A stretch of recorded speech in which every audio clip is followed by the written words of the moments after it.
Sahabat, jika saja sejarah diajarkan, dituliskan dalam bentuk kisah-kisah, dalam bentuk drama, maka sejarah akan susah kita lupakan. Inilah pandangan dari Rudyard Kipling, seorang sastrawan yang mendapatkan Nobel di tahun 1907.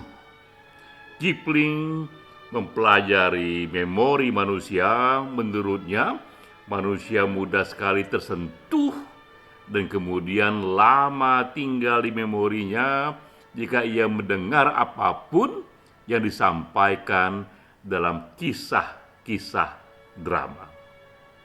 Pandangan ini cukup pula untuk ikut menumbuhkan bagaimana kemudian sejarah dituliskan dalam banyak karya-karya sastra atau karya sastra yang mengambil setting sejarah. Kipling ikut menumbuhkan dan memperkuat genre historical fiction dalam sastra. Ini kutipan yang kuat untuk mengantar diskusi webinar kita minggu ini yang ke-16. Ini webinar yang diselenggarakan oleh Perkumpulan Penulis Indonesia Satu Pena. Yang ke-16 mengambil topik sekarang soal Kincir Waktu. Ini judul novel yang juga dengan setting sejarah di Indonesia tahun kerusuhan 1998, yang menjadi pembicaranya sahabat kita yang juga penulis novel ini sendiri, Bro Akmal Nasri Basral. Tentulah Bro Akmal pembicara yang paling otoritatif soal ini karena ia adalah pengarang dari novel ini sendiri. Nah, ini yang akan kita lakukan, yang akan saya review mengenai 3 hal. Pertama, soal cuplikan novel ini yang secara umum akan membuat kita memahami semacam summary yang lebih singkat mengenai novel ini. Lalu kedua, saya mencoba melihat ini novel termasuk genre apa genre-nya. Jenis novel apa yang melingkupi novel ini. Dan bagian ketiga adalah karena ini juga mengangkat isu kerusuhan 98, kita diskusikan isu-isu krusial yang menjadi topik di novel ini dan juga menjadi pembicaraan luas oleh siapapun dan kapanpun ketika kita bicara mengenai kerusuhan 98. Itulah momen yang begitu penting, momen ketika Pak Harto dan sistem otoriter tumbang, dan ketika kita memulai transisi ke demokrasi. Namun saat itu juga terjadi satu riot, satu kerusuhan rasial yang menjadikan yang orang bilang kaum sipil mata menjadi objek dari aksi kerusuhan massal. Kita mulai dari pembukaan novel. Saya sudah membaca buku ini, bukunya minta ampun tebalnya. Seharian saya membacanya. Ini lebih dari 500 halaman. Sudah lama saya tak membaca novel setebal ini.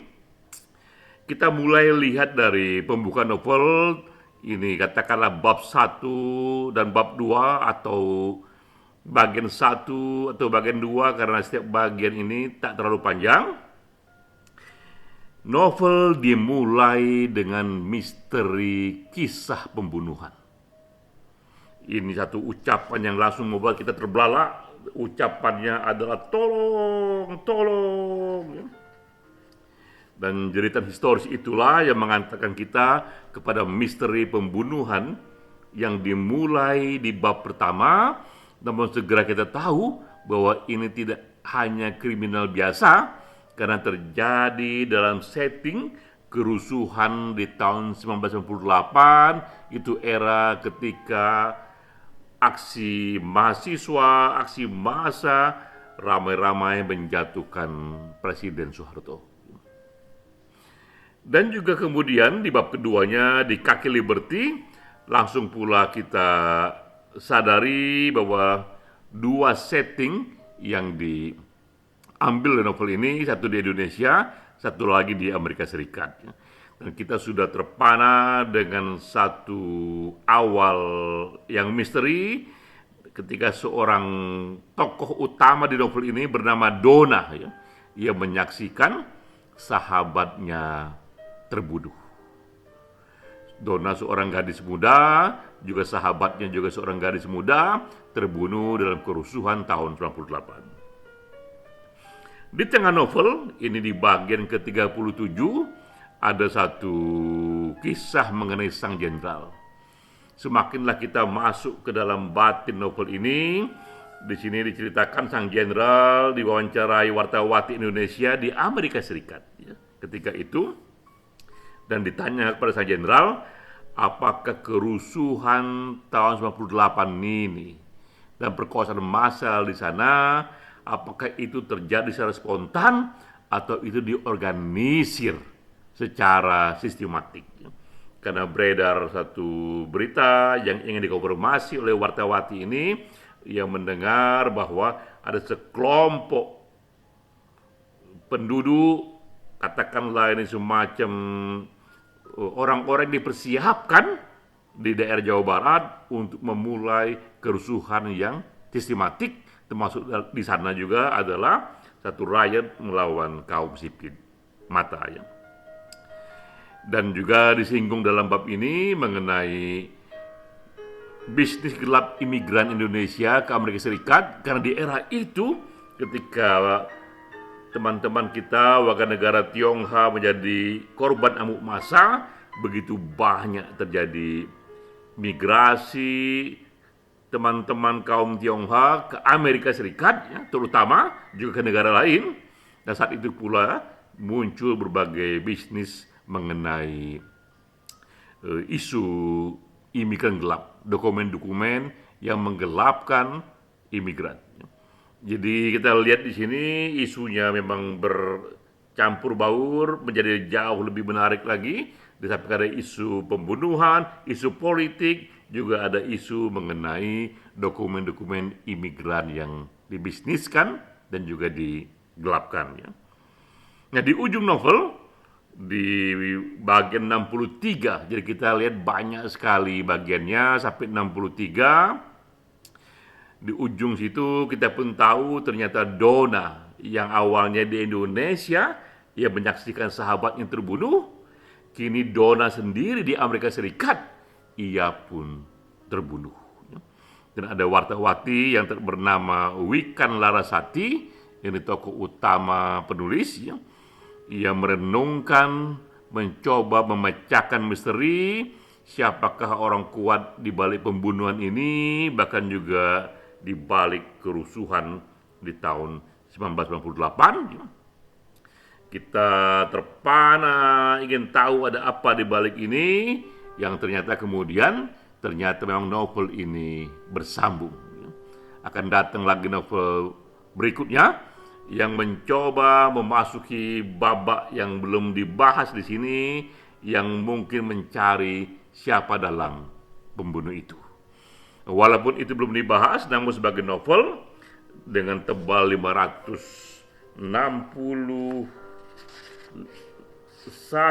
halaman, 560 halaman, satu babak kisah di balik kerusuhan 98 ini sudah diceritakan. Secara singkat kita bisa buat summary bahwa ini novel kisah seorang wartawati yang pergi hingga ke Amerika Serikat dan ia terlibat dalam teka-teki dalam pembunuhan dan juga dalam kerusuhan tahun 1998 dan peristiwa setelahnya. Jadi itulah kira-kira yang menjadi topik dari novel ini. Lalu masalahnya, apa yang menjadi genre novel ini? Ia ditulis dalam jenis novel yang bagaimana? Yang saya pelajari novel ini bisa kita katakan ini novel yang mengikuti tren masa kini, creative writing yang umumnya adalah lintas genre, lintas genre ya. Ia memadukan ada yang historical fiction, ada unsur juga political thriller, dan juga ada unsur crime fiction. Jadi tiga genre ini dipadu dalam novel ini. Satu persatu kita bahas di sini. Yang dimaksud oleh historical fiction ini adalah fiksi berdasarkan satu setting sejarah ya. Tapi sejarah umumnya minimal 30 tahun ke belakang. Karena sejarah dalam terminologi historical fiction ini sejarah yang agak panjang di belakang ya. Sementara kerusuhan 98 baru berlangsung sekitar 20 tahun yang lalu ya. Nah, contoh terkenal dari historical fiction ini, dari genre ini adalah War and Peace, karya Leo Tolstoy. Ini kisah drama yang juga berdiri dalam peristiwa datangnya Napoleon, invasi ke Rusia, itu di awal-awal abad ke-19 ya. Sebelum datangnya revolusi komunis yang dibawa oleh Lenin. Ini contoh satu historical fiction yang sangat terkenal. Ada elemen-elemen di sini yang juga diambil dalam novelnya Bro Akmal ini. Dan juga ada elemen-elemen political thriller ya. Ini fiksi soal pertarungan kekuasaan dan efeknya pada hidup individu tertentu. Contoh terkenal dalam political thriller ini adalah novel yang ditulis oleh Michael Dobbs, House of Cards, yang juga sudah dibuat serial Netflix yang minta ampun bagusnya. Berminggu-minggu saya terpana menonton House of Cards ini karena saya mempelajari political science selama 7 tahun dari S2 sampai S3. Namun saya katakan juga dalam review saya bahwa saya lebih banyak belajar politik dari serial political thriller dalam film yang dibuat oleh Netflix berdasarkan dari novel House of Cards itu. Di sini juga ada unsur-unsur dari political thriller yang diambil oleh Bro Akmal ya. Namun juga ada crime fiction yang di sini ia adalah misteri dan teka-teki pembunuhan ya. Itu jenis novelnya. Contoh terkenal di sini adalah berbagai karya Agatha Christie dengan tokoh utamanya Hercule Poirot ya. Salah satu contoh di sini adalah Murder on the Orient Express. Juga elemen-elemen dari crime fiction ini juga ada yang diramu oleh Bro Akmal dalam novelnya. Sehingga bisa kita katakan di sini bahwa secara genre, secara jenis novel Bro Akmal ini, novel Kincir Waktu ini menggabungkan elemen crime fiction, political thriller, dan historical fiction dalam kesatuan yang menarik. Jadi kita ucapkan selamat kepada Bro Akmal bahwa ia mampu menggabungkan beberapa genre menjadi satu kesatuan yang lebih menarik ya. Ada sisi ketegangan dan teka-teki pembunuhan di sana, juga ada satu pertarungan politik dengan terlibatan para jenderal dan politisi di sana. Namun juga ada sisi historinya yang membuat kita belajar mengenai lebih detail situasi kerusuhan di tahun 98. Masalahnya, apakah isu perkosaan massal itu benar-benar terjadi? Di tahun 98, apakah iya memang ada isu perkosaan massal itu yang juga diangkat dalam novel Bro Akmal ini? Jika kita lihat dalam sejarah novel Indonesia, ada beberapa novel juga yang mengangkat ini. Salah satunya adalah yang ditulis oleh Dewi Anggreni di tahun 2017 dalam bahasa Inggris, My Pain, My Country. Ini novel yang juga mencoba merekam dan menyajikan secara menyentuh situasi tahun 98 termasuk perkosaan massal yang dialami banyak gadis-gadis Tionghoa terutamanya. Nah, saya juga menulis kisah tahun 98 ini dalam buku puisi esai saya atas nama Cinta, dan dari buku puisi esai ini kemudian juga dilahirkan satu cuplikan buku yang berjudul Sapu Tangan Fang Yin, dan saya senang sekali dia sempat bestseller di Amazon.com tahun 2015, bestseller di online buku terbesar di dunia.